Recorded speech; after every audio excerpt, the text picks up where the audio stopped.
So, this is what we decided to do instead of continuing off of the storyline and arc of Scream 6. I'm sorry. It's time for this franchise to either retire, take a break, or, for heaven's sakes, go call Melissa Barrera and Jenna Ortega and get the train back. Because what was this mess?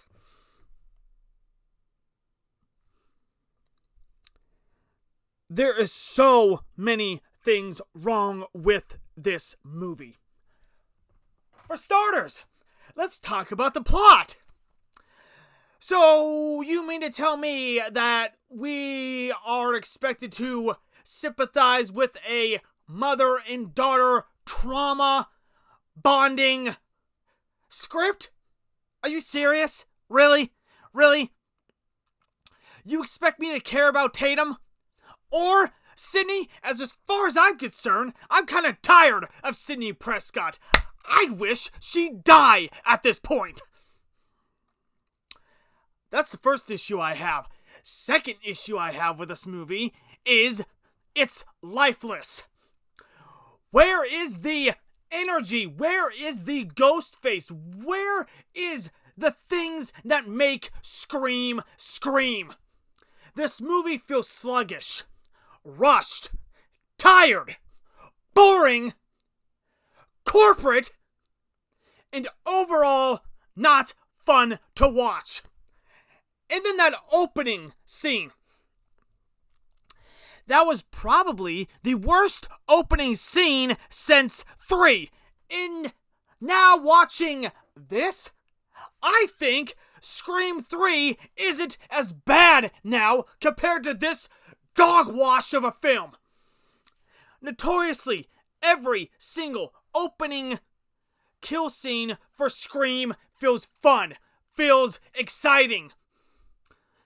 Just gets you going for the rest of the film.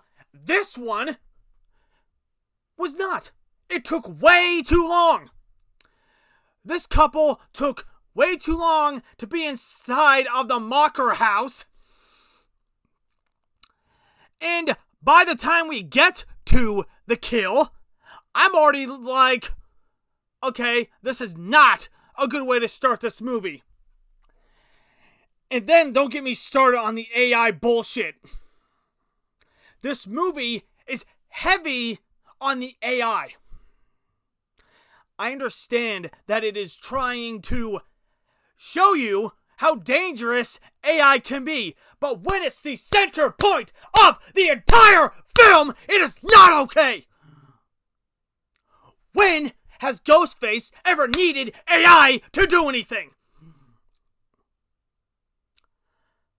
Ghostface, in Scream as a whole, is supposed to be meta commentary, mocking, not corporate AI nonsense. Oh, and then, here's some more disrespectful things, by the way. We had an opportunity to bring back Stu Macher correctly. Everybody and their mom has been whining and whining. Please bring back Stu. Stu Macher's not dead. Stu Macher this, Stu Macher that. Stu. You had the ultimate opportunity to bring him back correctly. And what do? You bring him back with AI! Just so you could plant a seed in Sydney's head. Why? I don't get it. It doesn't make sense.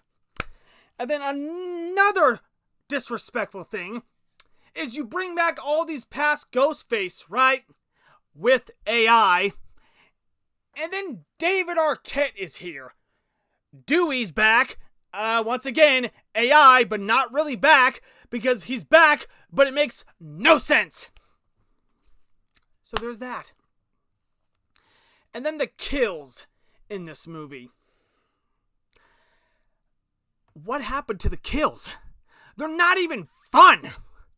Some of them are entertaining enough, but the majority of them just are boring. They lack oomph.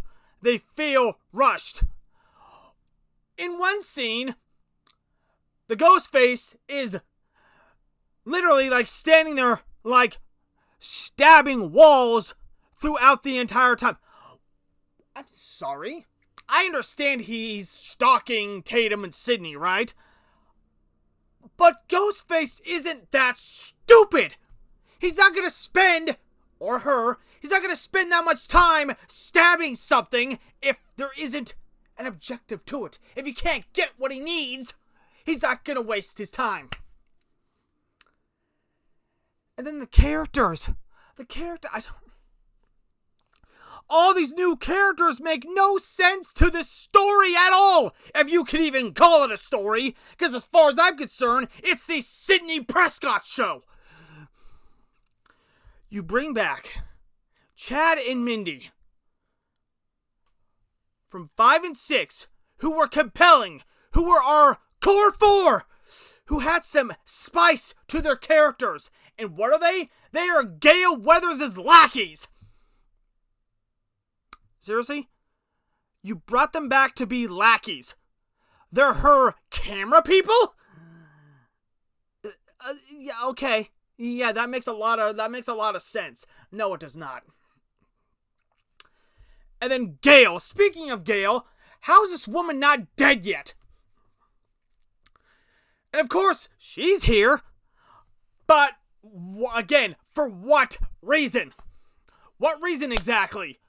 She has no purpose in this movie either. Her entrance, I will say, was cool though. That was cool. Other than that, once again, there's no reason.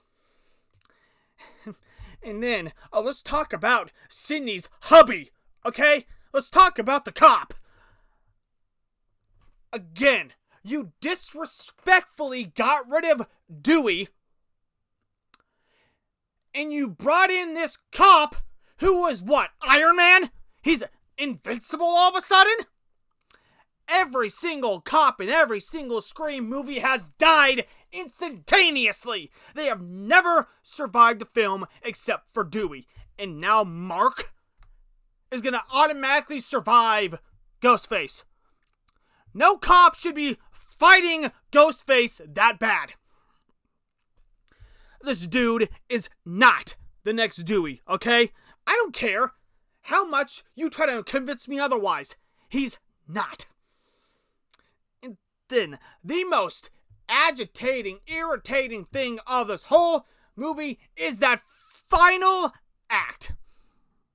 And the killer reveals. How stupid of reveals are there? That third act was absolutely stupid. No motive at all for Mark or Marco or the guy at the psych ward. Not one motive for him to be a killer, period. And then the other killer is some psychotic lady who is Sydney's neighbor because she has abandonment issues over a book. Stupid ass motive. I'm going to pull a CM Punk here. This movie is going to make money despite itself, because quite frankly, this is the worst Scream movie out of the bunch. I don't even know how they think making an 8th film is a good idea. And I'm a diehard Scream fan, so I went into this with an open mind. Boy, I wish I had not gone. If it wasn't for the fact that I do YouTube and movie reviews, I would have not seen this movie, period, point blank. Because the energy in my theater showing for this movie compared to 6 and 5 is absolutely dismal. The whole theater was dead. There was no ooh or an ahs or laughing. Nothing. It was crickets. Absolute crickets. Compared to Scream 5 and 6. Guys, this movie is a literal 3 out of 10. It is a 3 out of 10. If you're a diehard Scream fan, then you have already seen this film, and I suffer with you. But if you're not, then you might enjoy this, because you're not going to know what's going on, because the story doesn't make any damn sense anyways. So, with that being said, if you enjoyed this review, make sure to slash the video with a like and subscribe to the channel. And if this does well, down the road, I will make a why I don't think Scream 8 should happen video. But I believe that this right here is where this franchise dies. Could have just freaking kept things the way they were, son of a bitch!